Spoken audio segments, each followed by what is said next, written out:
someone just wrote into us and said, how can I deal with depression? Well, if you're going through depression, then obviously medical attention, medical help from a trained professional is probably your best bet.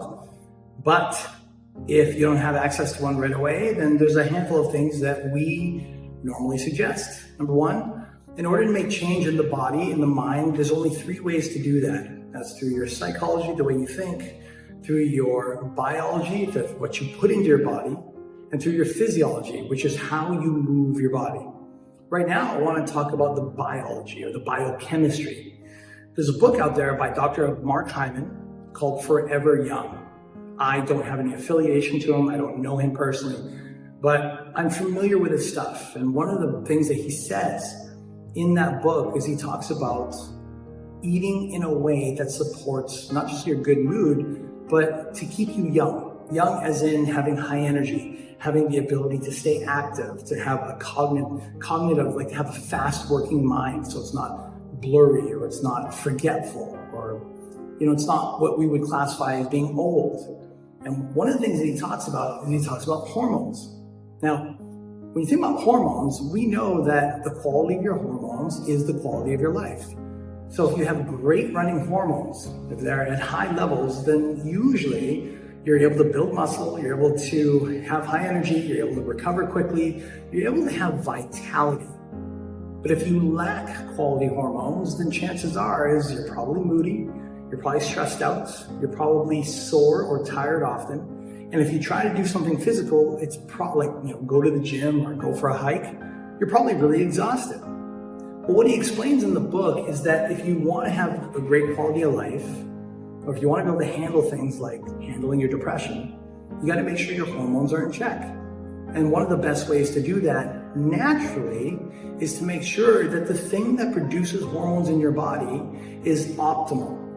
And the thing that produces hormones is good cholesterol. You got good cholesterol and you got bad cholesterol. Bad cholesterol, it clogs up the arteries, it slows down the heart, it messes up with your system. Good cholesterol helps everything run smoother. It's also responsible for the production of good levels of your hormones. So one of the things that he talks about is having good fats. And one of the easiest ways to have good fats is to obviously eat quality fats, but also to eat quality fats either in supplement form or in food form.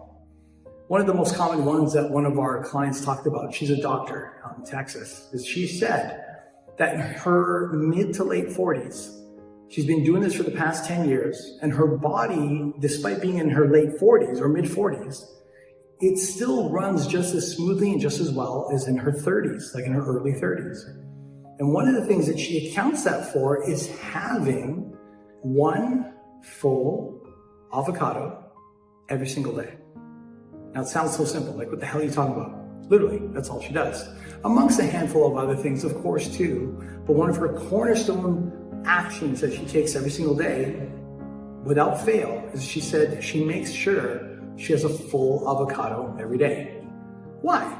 Well, because it's full of healthy fats, the good fats, which creates good cholesterol, which creates good, well-balanced hormones, which keeps her in a good mood, which keeps her full of energy, which allows her to get up at 4 in the morning, to work out at 5 a.m. until 6, get to work by 6:37 and work from 7 to 3, 7 to 4, 6-7 days a week, literally.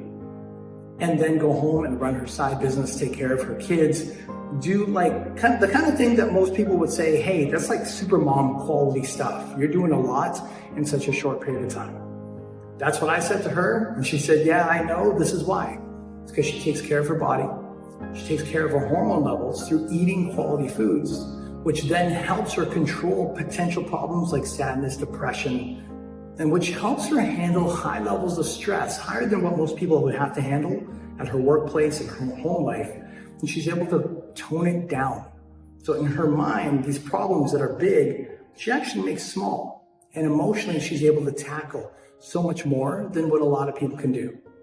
So in closing, if you're interested in learning on how to balance out your hormones and make them optimal through good eating, I'd highly suggest go and check out Dr. Mark Hyman's book, Forever Young, and really soak in that book to understand how quality nutrition through food, and of course supplements too, but especially through food, especially through good fats, especially creating good cholesterol, could really help improve the quality of your life by improving the way you think and the way you feel based on how your body produces optimal hormone levels.